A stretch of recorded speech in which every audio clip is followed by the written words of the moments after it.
Hey guys, it's Adam aka Swimming Bird, and welcome to Splatoon.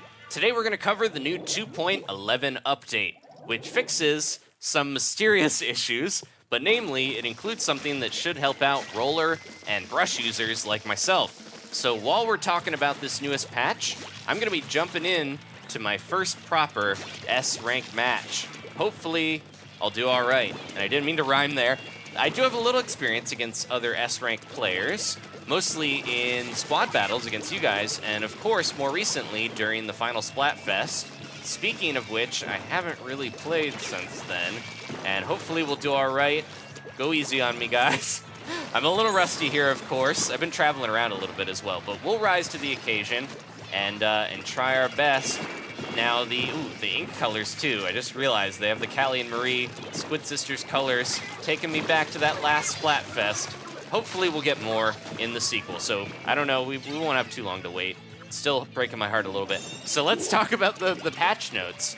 Now, of course, they made adjustments to make for a more pleasant gaming experience. That's how the US patch notes refer to it. In the UK, they say they introduced several enhancements to improve the user's experience and enjoyment. And I mentioned these differences. These patch notes basically mean the same thing, but they sound completely different. I mention this because this is another patch where, did not mean to grab that.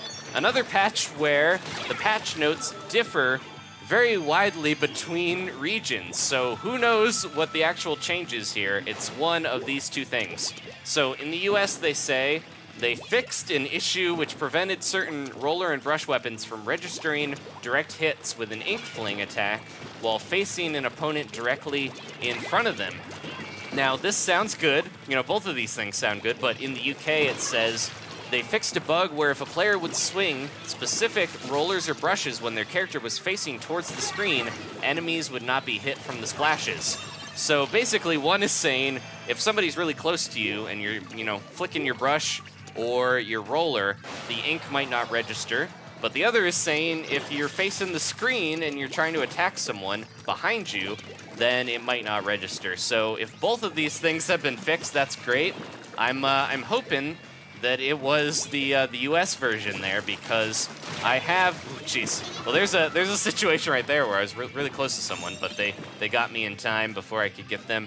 But yeah, I might be some confirmation bias, but I've always had this feeling with the brushes, at least, that sometimes if I'm right next to someone, it won't register the damage as well. But yeah, they've seemingly fixed that regardless of which of these patch notes are true. They did some type of adjustment to make sure that damage is registering properly for brushes and rollers.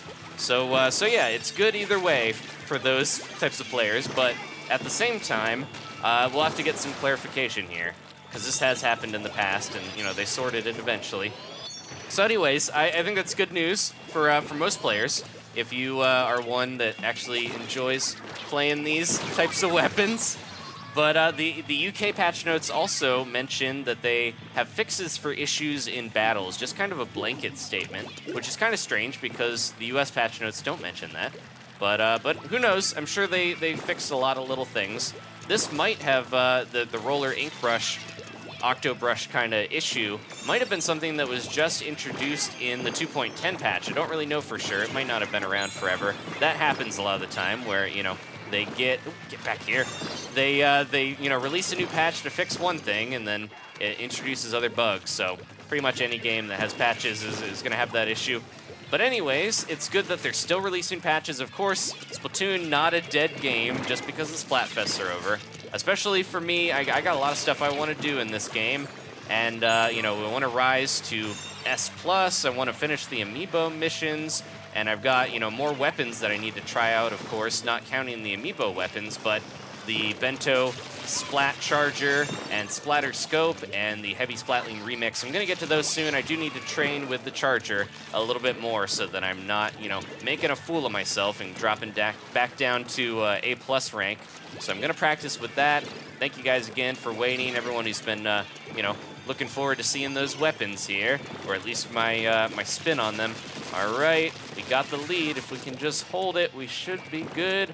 I need to be careful getting close, obviously, because of the Rainmaker shield. But I'm getting most of my splats using the bombs, which makes sure that I'm making good use of my ink recovery up. Can I get this guy before he sneaks around in overtime? Oh no! Oh, jeez. All right. We traded, but it doesn't matter in the end. Despite that suction bomb, they're not getting the Rainmaker, and they're not getting this match. Thank you guys so much for watching. Please leave a like if you enjoyed this. We're going to see the old splats to sploops ratio here for my first match back and see just how few points we even gain. 11-6. Nice. Okay, not a bad warm-up match. And how much did we get for this? 5 points. It's going to be a long road to S+, but I hope you guys will join me. I'll see you next time for more Splatoon.